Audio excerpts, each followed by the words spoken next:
Hi, I'm Mike. Calving is pretty much done and branding is through.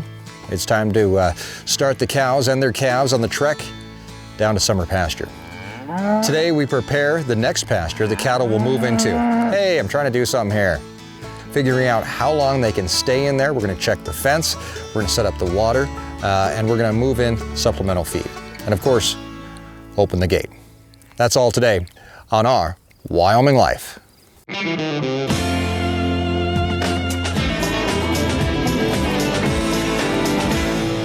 Welcome back, and thanks again for joining us as we explore the ranch life and escape the ordinary. The ranch itself is over 5,000 acres, and by the end of summer, when the cows are moved back towards home for the long winter of feeding, they will have wandered over most all of it. As they continue to eat their way through the ranch, it's our job to not only manage how they eat it, but also how fast and where they go. Oddly enough, most of these cows have been around a few years and they know the routine. Almost immediately after branding, we start moving them towards summer pasture, which is about 5 miles away on the ranch. Over the next couple of months, they will move through a series of pastures until they get there and settle in for the rest of the summer and into fall. Here on the ranch, we have basically 2 types of areas. We have pasture ground, which is fenced-in area that the cows graze and eat. We also have hay ground, which the cows aren't allowed to graze and eat. Hay ground will become just that, hay, and hay that will be harvested, baled, and fed to the cows throughout the winter. The ratio of hay ground to pasture ground is a delicate one. If we needed more hay ground for winter, let's say, we could take some of that from the pasture, turn that into hay ground. But now, because we did that, we don't have as much to eat throughout the summer and fall. We basically robbed Peter to pay Paul, and we always have to keep that in mind. What's more important? Summer pasture, which the cows and calves are eating, the cows building up their bodies to make it through another winter, and the calves growing big and strong for the sale day in the fall? Or is hay ground more important? Making the hay that the cows eat all winter as they grow a new calf inside them and prepare to give birth in the late winter and early spring. We're always trying to balance that equation out. Luckily, if we do have to buy hay to feed in the winter, we can get it. It's not cheap, but it's usually better quality with more protein than we can raise here on the ranch, and that's good for moms as the calves develop. So we hope to bulk up cows and calves with our native grasses on the pasture, all during summer, and then give them the nutrients that they need in winter to have a healthy calf in the spring. And all that starts here, with moving the cows and the calves onto fresh pasture and nice thick grass. The first thing we always do when we move cows to a new pasture is check the fence. Even if we know the fence was strong and tight in the summer before, it's almost been a year since the herd was in here. And we know from experience that if there's a break in the fence or a spot where a cow can get through onto what she thinks is greener or better grass, she'll do it. And she'll take as many of her friends with her as possible. So this next pasture the cows move into is about 200 acres. The fence line about 3 miles long, and we'll have to check every last bit of it for weaknesses or vulnerabilities. I always check fence in a clockwise rotation. I don't know why, but I like keeping it on my left. And when we find a break, we fix it. And something as simple as a missing or pop staple could be a big deal later on. So don't drive by anything fishy without getting out to take a look.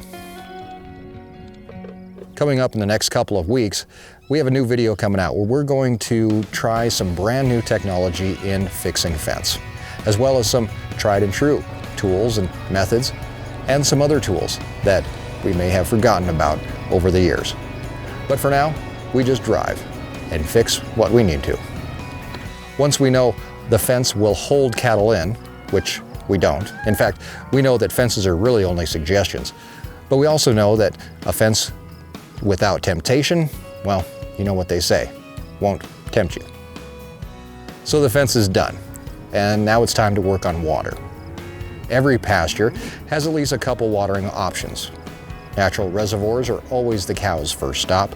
Pastures here were intentionally set up to make use of these land formations. cows will instinctively stay near water. In fact, there's been studies that have shown that in a pasture where cows have to travel more than 1/4 of a mile to water, well, those pastures are undergrazed the farther they got from the watering hole. Our water holes in this pasture are about 1,000 feet apart.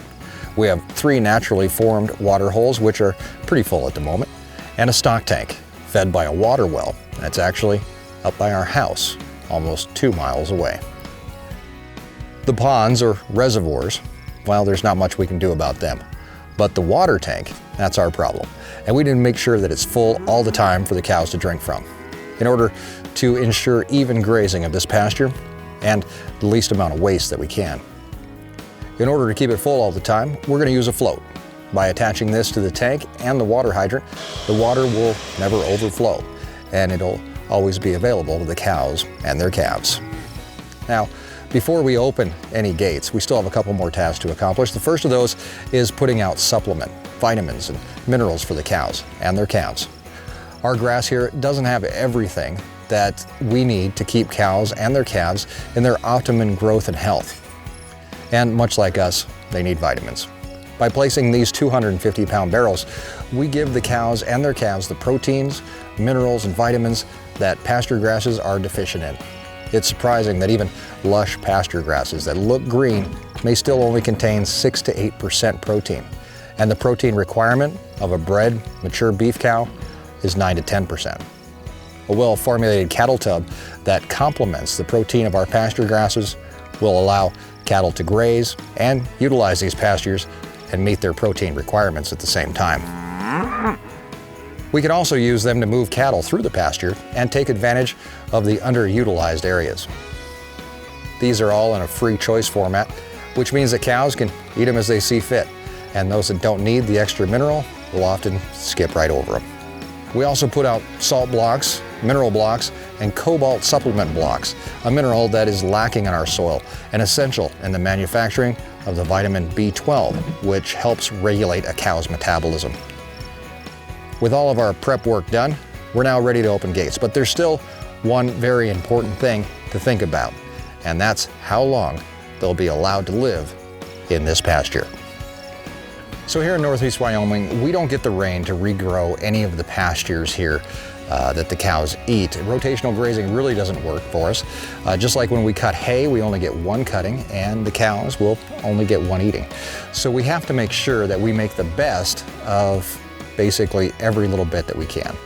With around 150 cows waiting to come in here, maybe, we have to do a little bit of math to figure out how long they can stay before they move on to another pasture. Each cow will eat about 30 pounds of food per day, and we can estimate that we have a production rate of about 1,000 pounds per acre right here in this pasture. With that, we'll get about half. 150 cows can eat about 4,500 pounds per day, and with our 200 acre, well, that's 4.5 acres per day. So with just over 200 acres, we should be able to estimate that the cattle can stay in here for about 22 days. Now, that's in a perfect world without insects, fires, or even other animals such as antelope in here eating away. So basically what we have to do is we have to judge by ourselves. We have to keep an eye on the cows. We keep an eye on their eating habits, where they're grazing. We might have to move them around the field a little bit using water or lick tubs or something like that. But it gives us a rough idea of what we're dealing with. And eventually they'll just move on to the next pasture. But for now, we can open up this gate and they can come in this one. Let the stampede begin, right? Or not. I guess nobody really wants to be the first person to come into a new club, kind of the same thing. But soon, everybody will be right here in this pasture.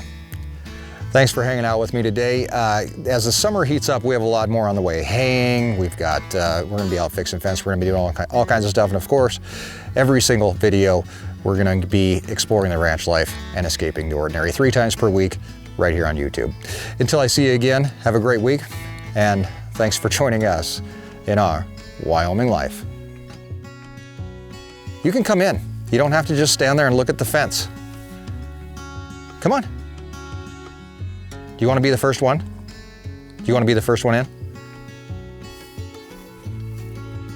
Come on. Hey.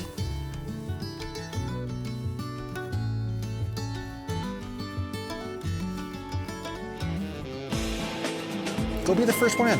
Oh.